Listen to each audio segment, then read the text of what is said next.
Assalamu alaikum, bienvenue sur Arabium.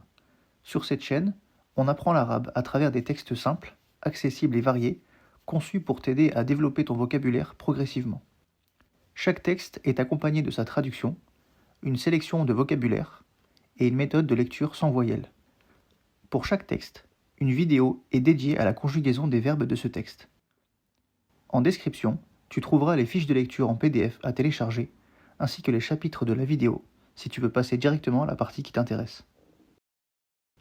Dans cette vidéo, on va conjuguer les verbes du texte numéro 5 sur l'arbre ash-shajaratu. Alors ces verbes, ils étaient au nombre de 4. On avait tu'tina, elle nous donne, le verbe donner. Natanaffasuhu, littéralement nous le respirons. Tuqaddimu, elle offre. Et yazra'u, il plante. Alors l'idée à chaque fois, c'est déjà pour commencer, c'est bien d'essayer de retrouver l'infinitif des verbes. Et j'avais dit que l'infinitif, c'est aussi la forme conjuguée du verbe au passé pour le pronom personnel huwa, c'est-à-dire il, lui, au masculin singulier. Donc tu'ti, une astuce, c'est de retenir que le med, en fait, une prolongation qu'on appelle med en arabe, va rester une prolongation, qu'elle soit au passé ou au présent. Et en général, une prolongation en i, à l'infinitif, se retrouve en a. Et ici, ça tombe bien, elle est sous la forme de alif maqsoura, c'est-à-dire un alif sous la forme réduite, qui a la même forme que le ya, mais sans les deux points. Donc, tu'ti, elle donne, à l'infinitif, a'ta. Et a'ta signifie aussi, il a donné. Natanaffasu. Donc ici, on va apprendre, à partir de cette vidéo-là, pour les prochaines vidéos de conjugaison, à retrouver les formes des verbes. Il existe plusieurs formes de verbes en arabe, je vais l'expliquer par la suite. Natanaffasu, c'est le verbe tanaffasa, respirer, qui signifie aussi il a respiré. Tuqaddimu, ici la première voyelle dhamma sur le ou, sur le ta qui donne tout, est présente du fait de la présence de shadda ici sur la lettre du milieu. Donc le verbe à l'infinitif donne qaddama. Et enfin, yazra'u, il est conjugué comme yaf'alu ou bien ya'malu, et c'est tout simplement la forme la plus simple des verbes qu'on peut trouver en arabe. À partir des 3 lettres, on ajoute simplement fatha sur les 3 lettres et ça donne zara'a. Alors j'ai parlé de différentes formes qui existent en arabe. Donc là, on va parler des 10 premières formes, c'est-à-dire les formes les plus fréquentes et les plus simples qui existent. Mais il existe d'autres formes en arabe. On peut monter même jusqu'à ce qu'on appelle la 25e, la 26e, voire la 27e forme. Mais ce sont des formes qui sont beaucoup plus rares. Donc par contre, ce qui est bon de savoir, pour pas forcément connaître par cœur, mais avoir déjà vu, rencontré, c'est les 10 formes, ce qu'on appelle les 10 premières formes du verbe. Et donc pour ça, ce qu'on fait, c'est qu'on prend les 3 lettres fa'ala, qui est le verbe faire, et qui donne aussi en arabe le mot fi'al, qui signifie verbe. Et donc on construit avec ces 3 lettres-là, donc on prend pour modèle le fa'ala, et on dérive les 10 premières formes. Donc la première forme, la plus simple, la plus basique, c'est fa'ala, tout simplement. Et cette forme-là, elle est présente avec une variante. Donc, c'est-à-dire qu'un verbe peut s'écrire A, avec 3 fatha, mais il peut aussi s'écrire avec une dhamma au milieu ou une kasra. C'est le cas, par exemple, du verbe travailler, qui se dit amila. Jouer aussi se dit la'iba. Mais ça, il n'y a pas de règle qui dit si au milieu on a une fatha, une kasra ou une dhamma. C'est en utilisant des verbes qu'on apprend à connaître leur voyelle de base. Donc la première forme, c'est fa'ala. La deuxième forme, c'est fa'ala. Ah oui, alors, donc pour chaque forme, vous allez me dire, mais pourquoi il existe différentes formes ? Eh bien, chaque forme apporte une nuance dans le sens du verbe. Donc là, je ne vais pas expliciter tous les sens des 10 formes, puisque ça va dépendre aussi en fonction du verbe qu'on utilise. Mais on verra tout ça en détail au fur et à mesure dans d'autres vidéos. Donc on a fa'ala, on a ajouté une shadda au milieu. Fa'ala, on a prolongé la première voyelle. Af'ala, tafa'ala, tafa'ala, infa'ala, ifta'ala, if'alla et istaf'ala. Alors, je ne sais pas si vous reconnaissez ici quelques formes, mais on a vu quelques formes parmi ces 10 formes dans les verbes qu'on a conjugués précédemment. Donc là, on ajoute un alif muni d'une hamza et d'une fatha au début. Et en fait, ici, toutes ces formes-là, on peut les décliner simplement en changeant les 3 verbes, les 3 lettres qu'on a en fait. Par exemple, si je prends le verbe amila, eh bien ça va être là par exemple amala. Ici, a'mala. Ici, ta'ammala. Ici, ta'amala. Ici, in'amala, etc. Donc maintenant, dorénavant, dès qu'on conjuguera un verbe dans ce genre de vidéo, eh bien, on identifiera à quelle forme il correspond. Donc ici, on a un cas particulier dans cette vidéo, on a 4 verbes, et il existe aussi ce qu'on appelle des verbes irréguliers, comme dans toutes les langues, et ils se conjuguent d'une manière spécifique. Donc je ne vais pas expliquer dans cette vidéo les règles des verbes irréguliers, c'est juste à savoir. Donc je vais rappeler, avant de conjuguer, les pronoms personnels qui existent en arabe. Donc la personne qui parle, au singulier et au pluriel, le je et le nous se disent ana, nahnu.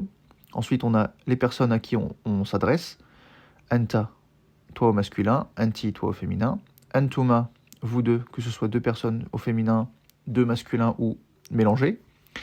Vous, trois personnes ou plus de sexe masculin, antum, au féminin, antunna, huwa, lui, elle, hiya, eux deux masculins, huma, eux deux féminins, huma.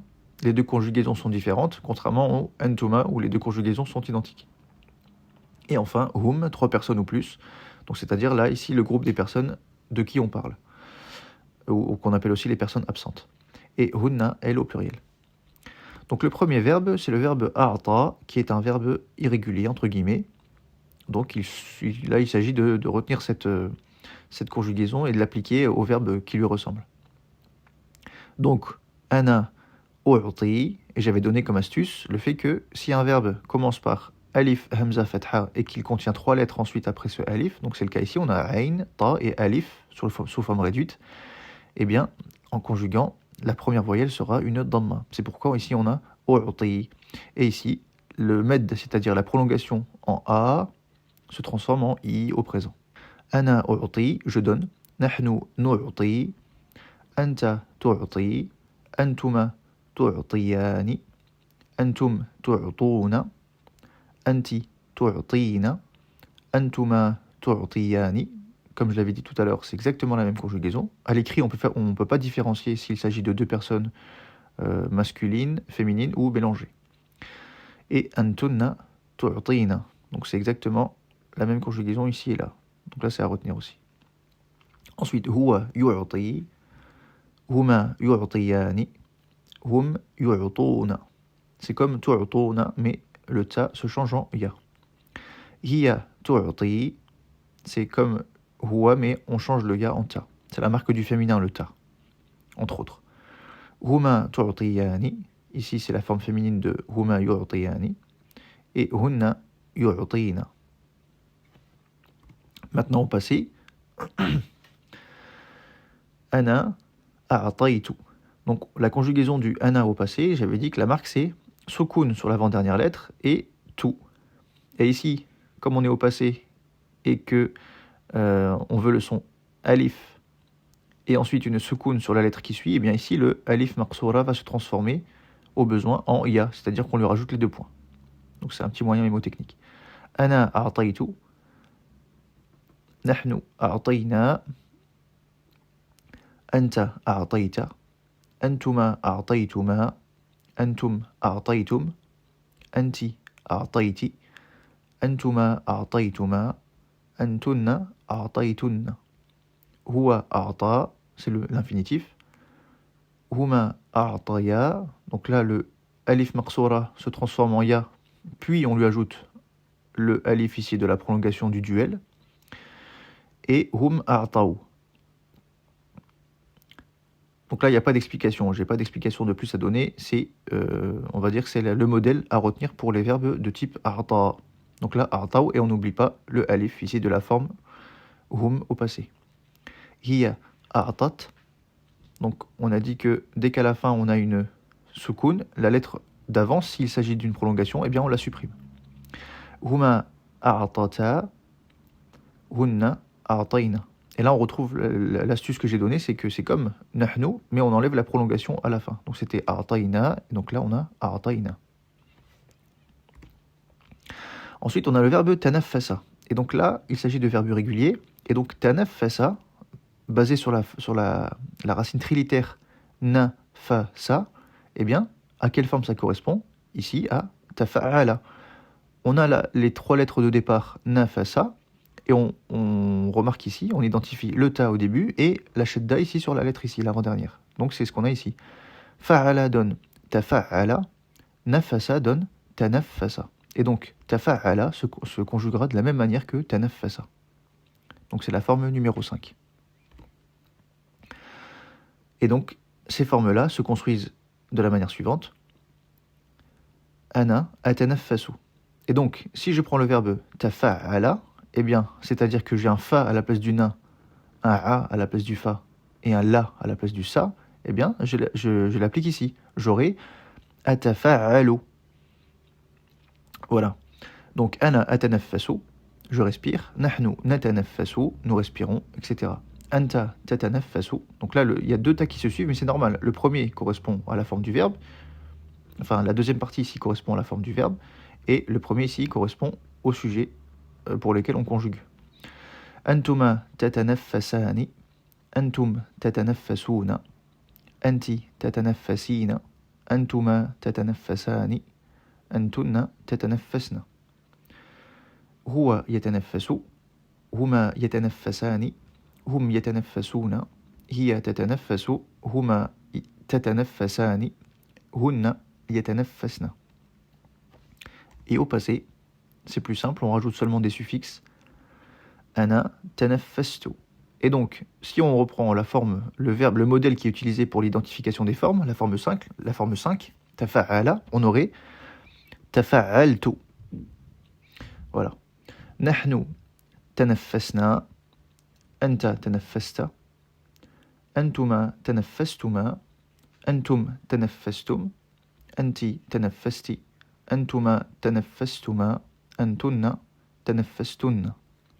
Huwa tanaffasa, c'est l'infinitif.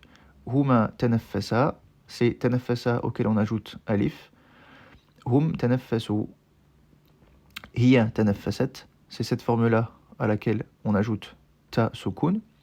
Huma tanaffasata, c'est cette forme-là à laquelle on insère entre le sin et le alif, le ta. Hunna tanaffasna. Et ici c'est tanaffasna sans le alif, tanaffasna. Ensuite, on a le verbe qaddama. Donc, de la même manière, on identifie ce verbe comme étant un verbe de la forme 2. Qaddama, non, qaddama, avec une shadda au milieu. Et ça implique, entre autres, le fait que quand on conjugue, on commence la première voyelle par un ou. Ici, on aurait dit, si on conjugue par exemple avec huwa, on dit huwa yaf'alu, donc c'est ya au début. Et j'ai dit que, j'avais parlé précédemment, que une des astuces pour conjuguer avec la présence d'un shadda ici, c'est de commencer par you. Donc on va dire yaf'alu, mais on va dire yufa'ilu. Et donc ça va être le cas de ce verbe ici.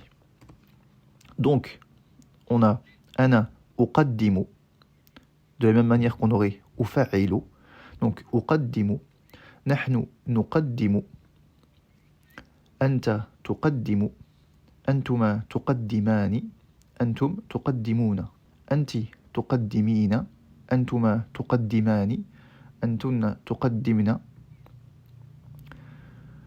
huwa yuqaddimu, huma yuqaddimani, hum yuqaddimuna, hiya tuqaddimu, huma tuqaddimani, hunna yuqaddimna.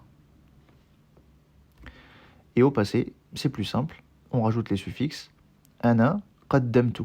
Donc ce serait pour le verbe fa'ala, ana fa'altu. Ana qaddamtu, nahnu qaddamna, anta qaddamta, antuma qaddamtuma, antum qaddamtum. Anti qaddamti, antuma qaddamtuma, antunna qaddamtunna. Huwa qaddama, huma qaddama, hum qaddamu. Hiya qaddamat, huma qaddamata, hunna qaddamna. Et pour terminer, le verbe zara'a, comme j'avais dit, c'est la forme la plus simple qui existe en arabe et ça correspond tout simplement à la première forme. Fa'ala zara'a, yaf'alu yazra'u.